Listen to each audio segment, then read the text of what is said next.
Hey guys, Blue Delta Wolf again, back with another Sweet 60. This one is mono blue, it's called Crosswinds. I am an absolute massive fan of this deck. I did mention in an earlier video that Jace was my favourite deck, but this one comes a very, very close second. I run both the blue decks, you know, equally, to be honest. I really do like this deck. It has the ability to have infinite turns. Doesn't happen often, but when it does, it feels so good. So this is how I run the deck. So I've got a lot of options basically.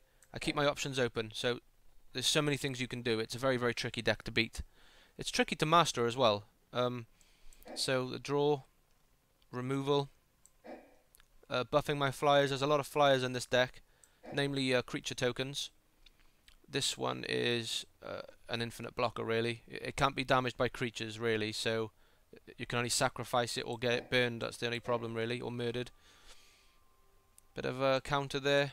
This is really good because you don't only copy your own spells, you can copy your opponent's spells as well. So if they use something quite powerful and you've got 2 mana open, consider instead of countering it, maybe copy it and get the effect for yourself. Going to your graveyard is quite important in this deck sometimes. Counter, bounce, draw. Archaeomancer is... sorry, I'm lagging a little bit. Very, very, very strong. You can go to your graveyard and get a sorcery or instant back, but if you use Rite of Replication on it, which is next, you can get 5. So, you know, there are so many possibilities of Rite of Replication. One of the most powerful cards in all of Magic, in my opinion. Really, really strong. Got to put 2 of those in. Love Talrand's Invocation. 2/2 Drakes. They can be 4/4s if you have your winds up. And... oh, sorry about this, guys. I really am lagging. Just because I'm processing videos in the background here. Okay, Talrand, love that card. Unfortunately, he's got a big fat bullseye on his head, so he's always a target. But if you can keep him out for a while, whenever you cast instant or sorcery spells, you get a Drake for every time you do that. So if you was to cast that one, for example, you'd get 3 for 2. So very, very good card. Search the opponent's library for any card you like. Put it on your battlefield under your control. Very good. Copy any creature over and over and over again. A little bit like Rite of Replication, but more over time. You can play the top card of your library. The downside is you have to reveal it to your opponent, but it doesn't really matter. The fact is, when it's there, you can just click it and it takes up the mana. Panoptic Mirror, just amazing. Basically, you can pay X mana and copy a instant in your hand or sorcery. For example, Time Warp.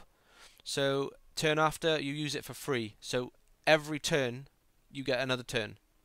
So basically infinite turns. The opponent doesn't again get to play another card unless they've got mana open, and they can play an instant from their hand, but that's it. They do not get another turn. Spiketail Drake, it's like Mana Leak. Cast through time. All of your sorceries and instants have rebound, so you could use a Time Warp. It would get rebound, you'd get another turn next turn. So, you see that the power of this deck is pretty strong. Another flyer there, 8/7, costs 7, very, very strong. And the other strong card in this deck is Sphinx Bone Wand. Every sorcery, spell or instant you cast, you put a counter on it. And it does 1 damage for every counter on it. So if you cast 2 in a row, you do 1 damage, then 2 damage. Then 3, then 4, then 5. Over time, that card can become an absolute pain in the ass for the opponent. Very, very strong deck indeed. I love this deck. So, thanks for watching, guys. I hope you appreciate these videos as much as I enjoy making them. If you have any comments or you run this deck differently, please leave that in the comments section. Feel free to rate and subscribe. It all helps. I'll be back in the future with more videos. Thanks again for watching, and take it easy.